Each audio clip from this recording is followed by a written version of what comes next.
26শে March গুয়াহাটির Barsapara cricket স্টেডিয়ামে IPL 2025-এর ষষ্ঠ ম্যাচ কলকাতা নাইট রাইডার্স মুখোমুখি হতে চলেছে রাজস্থান রয়্যালসের। এই ম্যাচ হতে চলেছে চরম উত্তেজনার, কারণ দুই দলই তাদের প্রথম ম্যাচে হারের সম্মুখীন করে এসেছে। ফলে দুই দলই চেষ্টা করবে কালকের ম্যাচে জয়লাভ করে 2 পয়েন্টকে নিজেদের ঝুলিয়ে কুড়াতে। আর যেহেতু রাজস্থান রয়্যালসের ওটা হোম গ্রাউন্ড, তার একটু বেনিফিট তো পাবেই, কিন্তু আমাদের কেকেআর কোনো অংশেই পিছিয়ে নেই। তারাও আগের ম্যাচের ভুলগুলোর থেকে শিক্ষা নিয়ে একটা স্ট্রং টিম নিয়ে নামতে চলেছে রাজস্থান রয়্যালসের সামনে। কি কি হতে পারে সেই সম্ভাব্য batting line up, bowling line up এবং হোল টিম, এসো দেখে নেওয়া যাক একটা ছোট ভিডিওর মধ্যে দিয়ে। কিন্তু তার আগে বন্ধুরা, তোমরা এই 2025-এর আইপিএল এ কোন দলকে সাপোর্ট করছো আমায় একটু কমেন্ট করে জানাবে তো। আর তোমরা যদি কেকেআর এর সাপোর্টার হও তাহলে অবশ্যই কমেন্টে লিখে দেবে আমি কেকেআর করবো, লড়বো, জিতবো।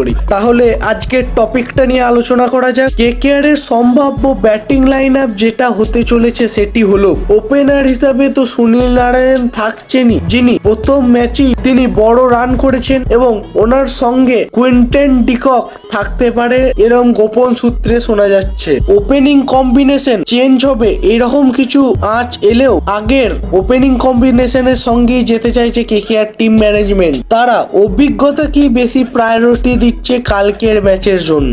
অর্থাৎ ব্যাটিং এ ওপেনিং করতে আসবে সুনীল নারায়ণ এবং তার সঙ্গে থাকবে কুইন্টন ডিকক। নারায়ণ তার বিধ্বংসী ব্যাটিং এবং স্পিন বোলিং দিয়ে কালকের ম্যাচে একটা বড়সড় ভূমিকা পালন করতে চলেছে।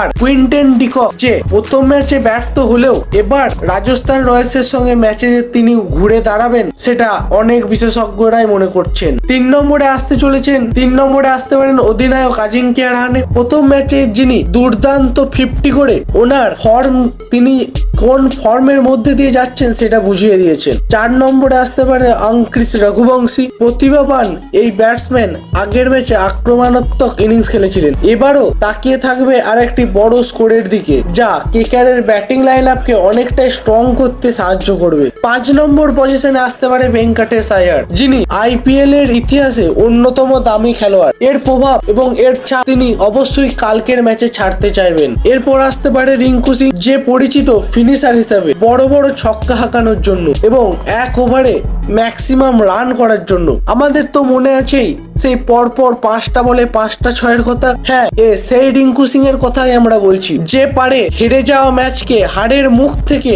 তুলে নিয়ে এসে পুরো ম্যাচকে জিতিয়ে দিতে, যে পারে একটা ওভারের মধ্যে পুরো ম্যাচের মোড় ঘুরিয়ে দিতে। হ্যাঁ, আমরা সেই রিঙ্কু সিং এর কথাই বলছি, যে কালকে ঝড় তুলবে সেটা আশা রাখি। তাহলে বন্ধুরা, তোমাদের কি মনে হয়, কি ঝড় তুলতে পারে? অবশ্যই তোমাদের কি মতবাদ সেটা কমেন্টে জানাও। আর এরপর আসতে পারে আন্দ্রে রাসেল, যার বিধ্বংসী batting style KKR batting line আপকে যেমন স্ট্রং করবে, এছাড়াও তার এই নেট সেশনে বোলিং প্র্যাকটিস অনেকটা বোলিং লাইন আপটাকেও কেকেআর এর শক্তিশালী করবে বলে মনে করা হচ্ছে। আর 8 নম্বর পজিশনে আছে রমনদীপ সিং, যে অলরাউন্ডার হিসেবে পারফর্ম করবে এবং তার দুর্দান্ত ফিল্ডিং দিয়ে দলকে একটা ভারসাম্য এনে দিতে পারবে।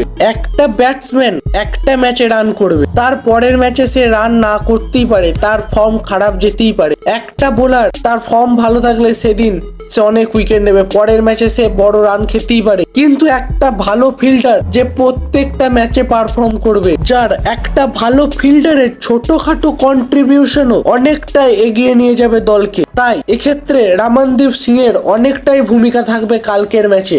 পেসার হিসাবে দলে থাকবে হর্ষিত রানা আর অ্যান্ড্রু নকিয়া। এরপর আসা যাক বোলিং লাইন আপের ক্ষেত্রে, যেখানে স্পিনার হিসাবে থাকবে বরুণ চক্রবর্তী, যে কেকেআর এর সব থেকে নির্ভরযোগ্য স্পিনার। গত কয়েক বছর মরশুমে দুর্দান্ত পারফর্ম করে আসছে। আর অলরাউন্ডার স্পিনার হিসাবে তো সুনীল নারায়ণ আছেনই, আর স্পেসার হিসেবে থাকতে পারে হর্ষিত রানা আর অ্যান্ড্রু নকিয়া। স্পেন্সার জনসন প্রথম ম্যাচে তার বোলিং দিয়ে কেকেআর টিম ম্যানেজমেন্টের ভরসা অর্জন করতে পারেননি, তাই তিনি কালকের ম্যাচে বাদ পড়তে পারেন বলেও জানা যাচ্ছে গোপন সূত্রে। তার জায়গায় আসতে পারে অ্যান্ড্রু নকিয়া। এছাড়াও অলরাউন্ডার হিসেবে থাকতে পারে মোয়েন আলী, আর ইম্প্যাক্ট প্লেয়ার হিসেবে আসতে পারে মানিশ পান্ডে, মায়াঙ্ক মার্কান্ডে আর স্পেন্সার জনসন। তাহলে বন্ধুরা, তোমাদের কি মনে হয় এই পরিবর্তনগুলো দিয়ে কালকে আমাদের টিম কেকেআর পারবে তো রাজস্থান রয়্যালসকে তাদের ঘরের মাঠে গিয়ে হারিয়ে আসতে? তোমাদের কি মনে হয় এ বিষয়ে অবশ্যই আমাকে কমেন্ট করে জানাও।